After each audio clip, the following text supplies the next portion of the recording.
j'ai voulu de ce cadre qui sort de l'ordinaire, qui transcende les considérations partisanes. Ici, nous ne sommes ni de gauche, ni de droite, ni du centre. Nous sommes Congolais. Simplement Congolais. Et nous venons non pas pour parler individu, mais parler Congo. Bien parler, parler. Toujours. Parler Afrique. Je veux dire, je voudrais partager mon expérience. Parce que j'ai senti la nécessité de vous la partager. Comment j'en suis arrivé là? Tantôt, les gens peuvent dire que c'est un grand féticheur. Bomonite basuki na ewana ebombaka kisi ebele. Tantôt, on dit que voilà, il est dans tel réseau.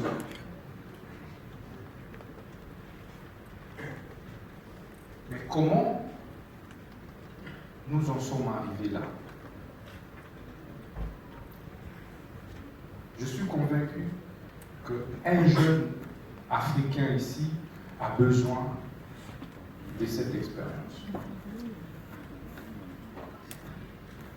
Dans ce cadre sera désormais un cadre hebdomadaire où vous et moi échangerons sur le panafricanisme. Le nouveau panafricanisme, après ceux des années 60 et l'époque des indépendances. Comment doit-on appréhender l'Afrique aujourd'hui? Et qui doit diriger, gouverner l'Afrique?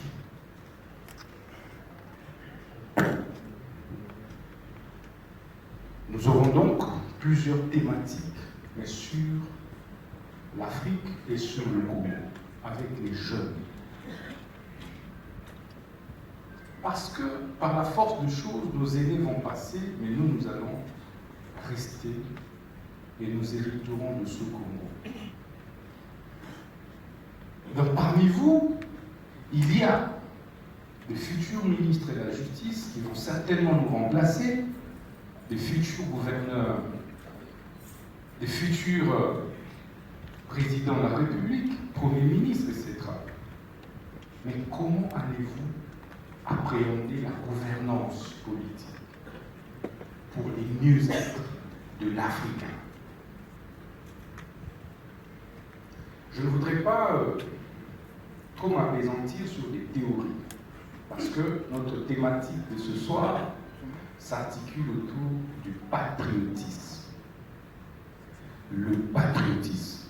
Mais qu'est-ce que ça veut dire, le patriotisme?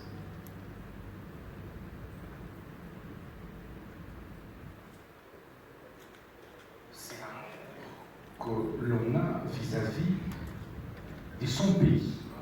C'est ça le patriotisme. C'est l'amour que l'on voue à sa patrie.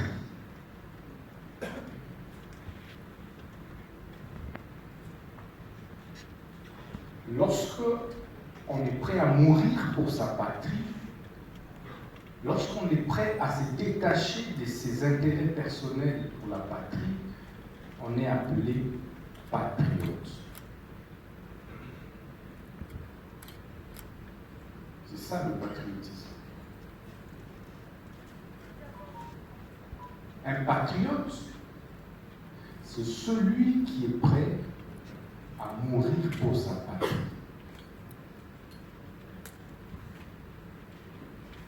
Un patriote, c'est celui qui identifie la cause pour laquelle il est prêt à mourir. Il y a des gens qui sont prêts à mourir pour l'argent, qui prennent des armes pour aller braquer des magasins, des boutiques. Ça, c'est une cause, mais pour laquelle ce compatriote est prêt à mourir parce qu'il y a beaucoup de risques. N'est-ce pas, Willy? Affirmatif. Tu vas braquer une banque et puis tu en meurs. Est-ce ça le patriotisme? Non. Non. Mais un soldat qui va au fond,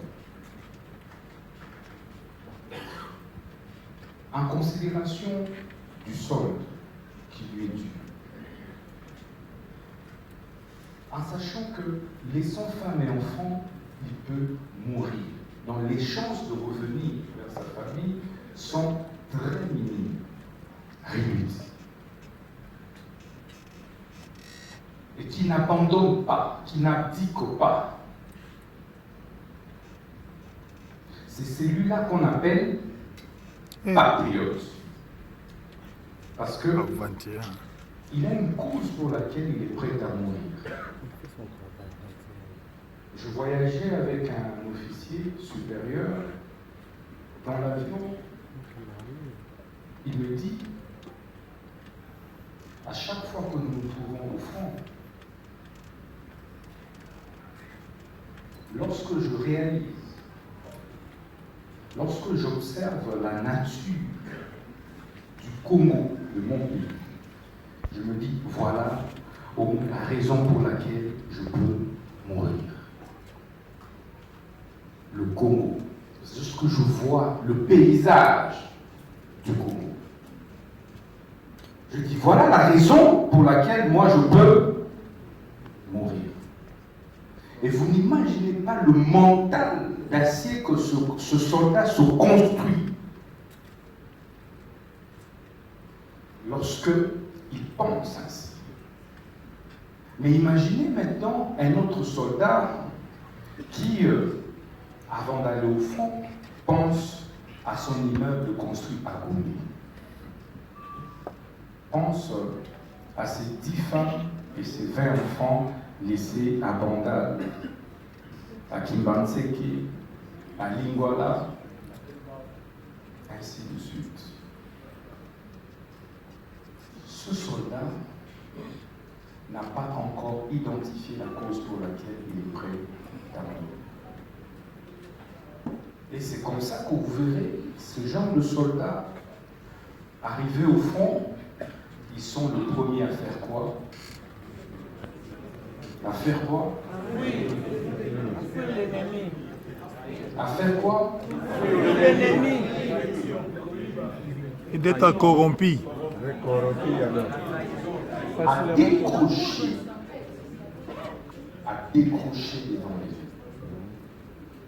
Celui-là n'est pas un patriote, mais il a une cause pour laquelle il est prêt à mourir. C'est sa femme, ce sont ses biens matériels.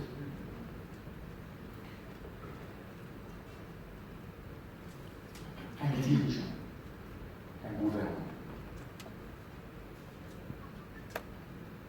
qui n'identifie pas la cause pour laquelle il peut mourir dans son service, mais pas un patriote. Ça veut dire qu'un gouvernant, un dirigeant, qui est prêt à mourir plutôt pour de l'argent, pour des biens matériels, n'est pas un patriote.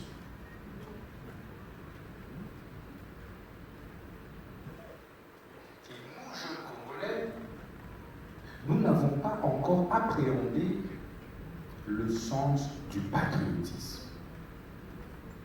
La plupart d'entre nous, on est prêt à servir l'État, non pas pour l'aider à se développer, mais pour nous enrichir nous-mêmes. Tu n'es pas prêt à porter une cause jusqu'au sacrifice suprême. Tu es ministre d'État, ministre de la Justice et garde des Sceaux. Le premier réflexe pour toi, c'est comment je deviens multimillionnaire. Le premier réflexe pour toi, c'est Kopezalaka Wapi.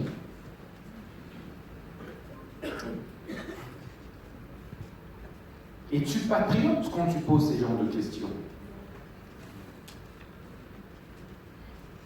Le patriotisme. L'ennemi du patriotisme, c'est donc la recherche effrénée du bien matériel, du plaisir matériel. Est-ce que quelqu'un m'entend? Oui.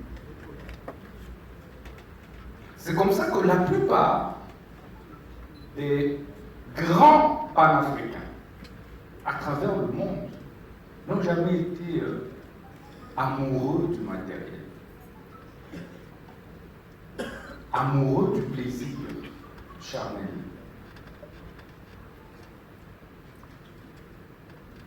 Mes chers compatriotes, il y a un grand gain lorsqu'on est convaincu de ce que l'on fait et que l'on le fasse bien pour l'intérêt général. Premier ennemi et le plus grand ennemi, c'est la recherche effrénée du bien matériel, du plaisir, du mieux-être. Mais en réalité, ces gens ont toujours tort. Parce que la moyenne de vie pour l'homme africain, c'est 45 ans. Donc si tu dépasses 45 ans, ça devient déjà un miracle.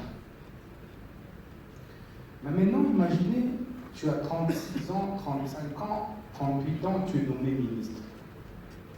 Tu te bats d'abord pour avoir des maisons, avoir des véhicules, et à 45 ans, tu meurs.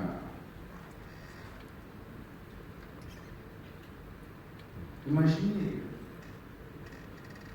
et on t'oublie, ce sont les membres des familles qui viennent, qui commencent à se disputer ce pourquoi tu as jeté de l'opprobre sur la République et sur toi-même.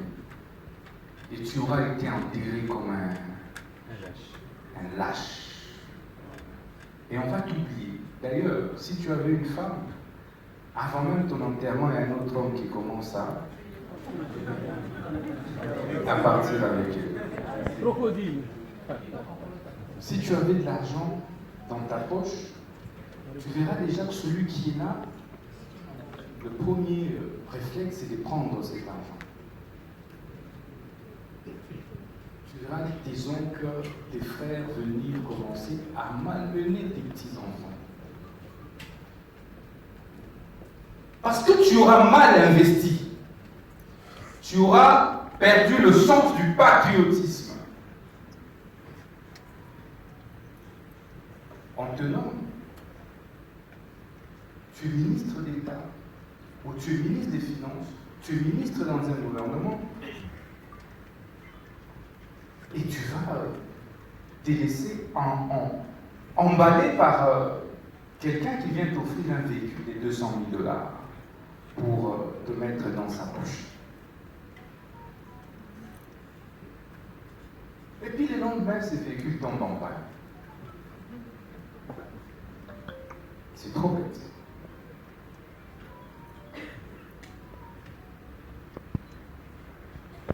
Donc l'ennemi premier du patriotisme, c'est la recherche effrénée du bien matériel. Le bien matériel, le plaisir. On appelle un Ninazala. Vous voyez ma chaussure ici? Vous avez vu ça? Oui, plusieurs fois. Vous pouvez regarder toutes mes photos de campagne. N'est-ce pas? Ouais. Vous pouvez regarder. Est-ce que j'ai changé? Non. Ai-je changé de chaussures? Non. Est-ce que j'ai changé des pantalons? Non. Crocodile. Rocco!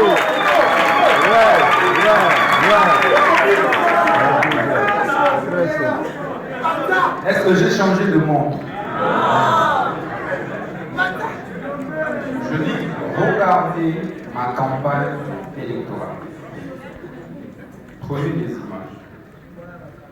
Ta chemise, vérifie. Elle changeait de chemise. Non. Mais vérifiez! Je suis ministre d'État, oui, la justice, ça fait 9 mois. Vraiment. Mais avant ça, j'ai été député national. Je pouvais, en 9 mois, laisser place. Et taper des Rolex, et taper des Winston, etc. Les véhicules avec lesquels je roule, c'est les véhicules de ma prédécesseur. N'est-ce pas? Est-ce que j'ai menti? Non. C'est dehors là-bas, vous pouvez vérifier. Je dis bien, c'est les véhicules de ma prédécesseur. Mais pendant ce temps, ce n'est pas des propositions qui Non. Mac, oui. on t'amène des blindés, des 400 000, des 500 000, des 600 000. Mais est-ce que c'est ça ma priorité? Non. Non. Mais c'est pour ça que le chef de l'État m'a nommé à ces fonctions. Non. Ce sont des accessoires.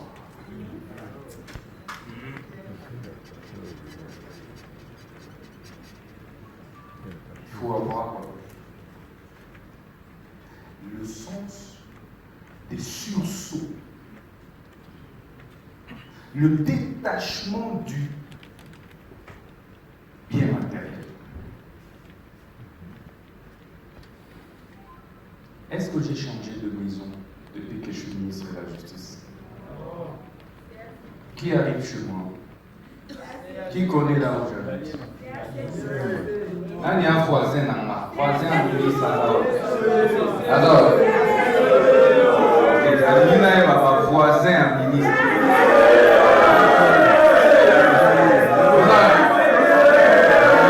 Ah bon? Ah bon? Mais celui qui entre dans ma maison, est-ce que j'ai changé de fauteuil? Hein? Ai-je changé de... Je voulais dire, est-ce que j'ai changé des cuillères? De fourchette?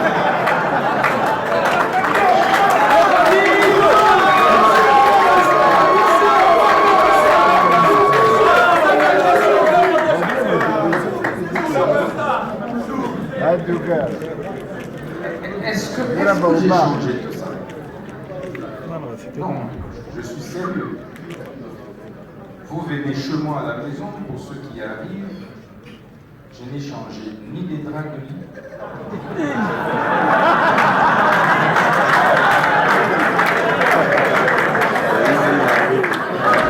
Ah ouais, la grandeur a un prix. Oui. La grandeur a un prix. Oui. Mais qui m'a déjà croisé dans une boîte depuis que je suis ministre de la Justice? Personne. Ou pas au Mokonzi, pas de Bogabambo.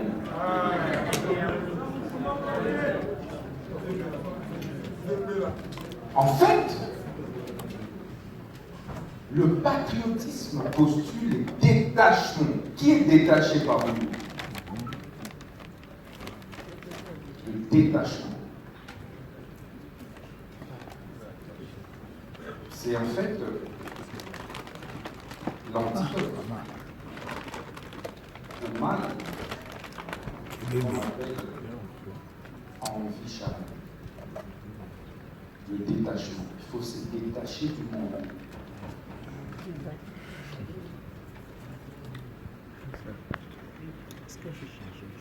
Il faut regarder les enfants et te poser instamment la question: qu'est-ce que je vais laisser aux générations futures? Ok.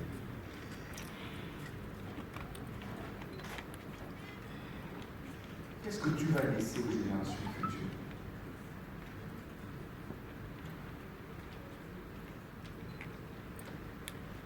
Ce qui fait que ceux qui connaissent